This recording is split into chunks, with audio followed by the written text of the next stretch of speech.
أعوذ بالله من الشيطان الرجيم بسم الله الرحمن الرحيم Salam alaikum wa rahmatullahi wa barakatuh. Bonjour à toutes et à tous. Maintenant on dit bonjour, on dit salam alaikum, c'est parce que ces vidéos s'adressent à la fois à nos frères et sœurs de confession musulmane, mais aussi à nos frères et sœurs en humanité. Et ces vidéos ont pour but justement, incha'Allah ta'ala, d'aborder un certain nombre de concepts extrêmement importants. Parce que, écoutez, on fait tous partie du même pays, on a tous la même histoire, on a peut-être grandi dans les mêmes endroits, on a fréquenté les mêmes écoles. Mais aujourd'hui, le climat est assez délétère et vise à nous diviser.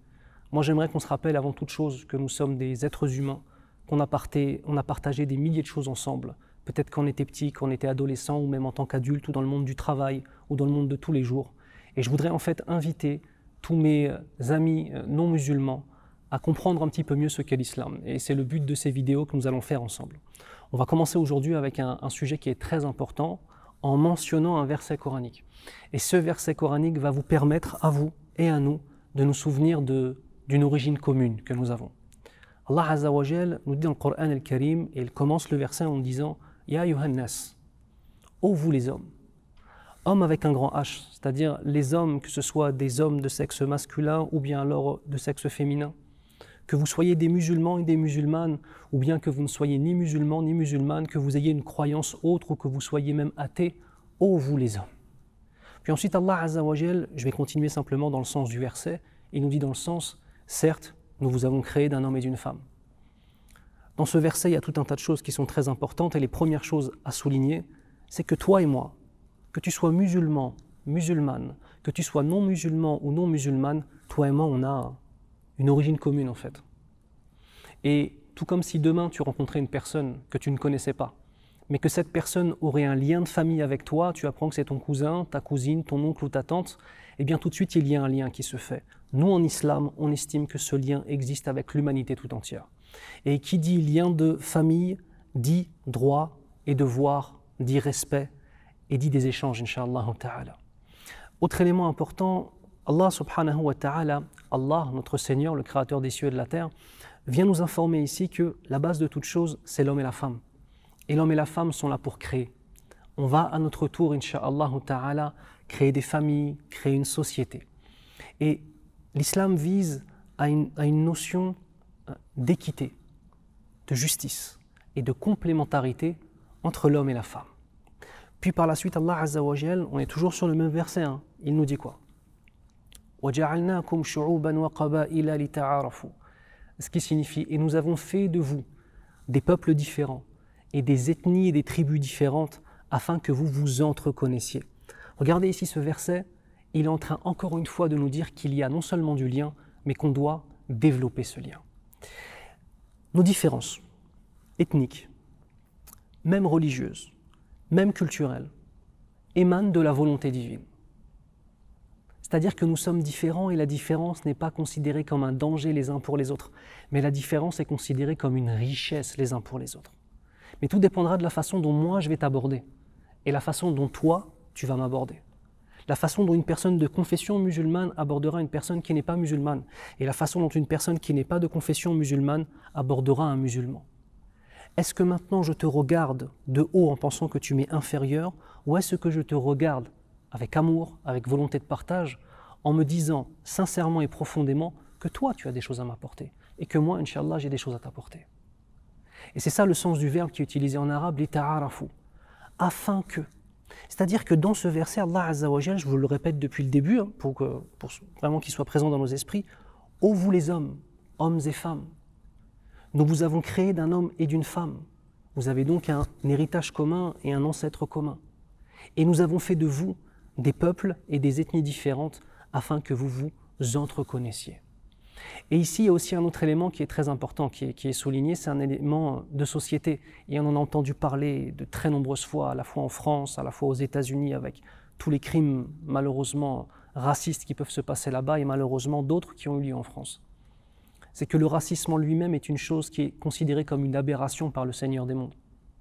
En tant que tel, comment peux-tu être raciste et comment peux-tu t'estimer au-dessus d'une personne qui a le même ancêtre que toi ?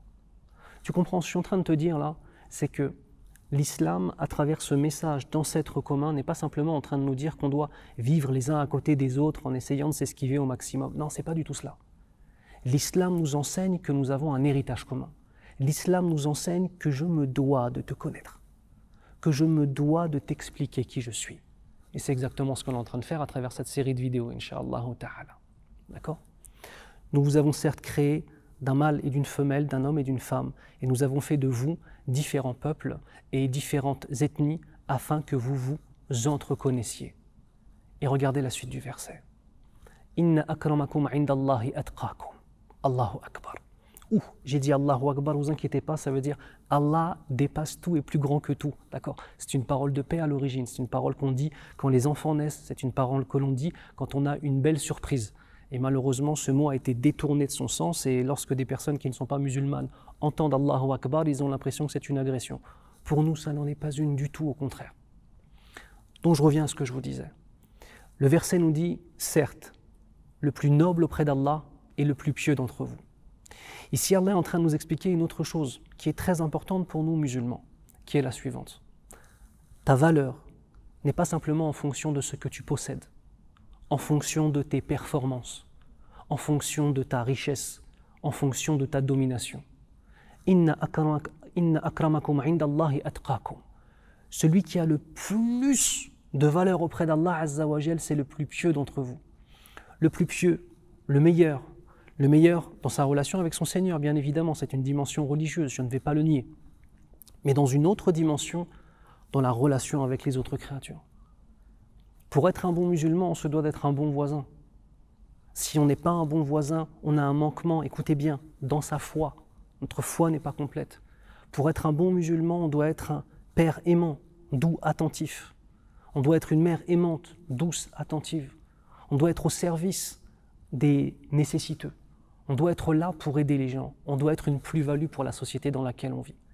Alors on ne va pas faire de tabou et on ne va pas faire semblant. Est-ce que c'est le cas de tous les musulmans que vous allez rencontrer? La réponse est négative. Y a-t-il des musulmans qui sont des personnes de confession musulmane mais qui déshonorent notre religion? Oui, il y en a tous les jours. Y a-t-il des musulmans pieux qui honorent notre religion? Oui, il y en a tous les jours. Apprenons aussi à avoir un regard qui est un regard de justice. Et regarder et comprendre que ceux qui appliquent l'islam, ceux CEX, qui appliquent l'islam, seront des lumières et seront les meilleurs voisins que vous pourrez avoir. Et que si d'autres personnes se revendiquent de l'islam, mais ont une vie à l'inverse, ils n'ont fait que déshonorer cet héritage magnifique qu'est l'islam. Ne confondons pas les gens et la religion. Ce n'est pas la même chose. Puis ensuite, dans la fin du verset, Allah Azza wa Jal nous dit, dans le sens du verset, certes, il est alim et khabir, c'est-à-dire il connaît toutes choses, il est omniscient, omnipotent, il connaît tout, et il est khabir. Même si toi, tu as oublié ce que tu faisais, notre Seigneur te le rappellera. Pourquoi est-ce que je commence par cette vidéo? Dans cette aventure, j'espère que l'on fera ensemble et j'espère que vous serez là au rendez-vous et surtout que vous partagerez cette vidéo à, par exemple, si toi tu es converti à l'islam, partagez cette vidéo à ton père ou à ta mère qui n'est pas musulman. Et s'il y en a parmi vous qui regardez cette vidéo, bonsoir monsieur, bonsoir madame, très content de passer du temps avec vous, partagez cette vidéo autour de vous, afin que les gens, Inch'Allah, sachent mieux. Et je vous le dis aussi, très important, je ne vais pas faire semblant de ne pas être un musulman pour vous présenter l'islam. Je ne vais pas me forcer à ne pas dire Inch'Allah. Vous savez pourquoi? Parce que c'est mon dîn, c'est ma religion et j'en suis fier. Et que c'est avec une fierté de mes croyances, de cet héritage que je porte, que je m'adresse à vous et que je vous donne sur un plateau, Inch'Allah, des explications sur la lumière de cette vie d'ici-bas qui est l'islam, Inch'Allah ta'ala. Je vous dis à très bientôt pour un nouvel épisode. Wassalamu alaikum wa rahmatullah. Et aux autres personnes qui ne sont pas de confession musulmane, à bientôt, Inch'Allah.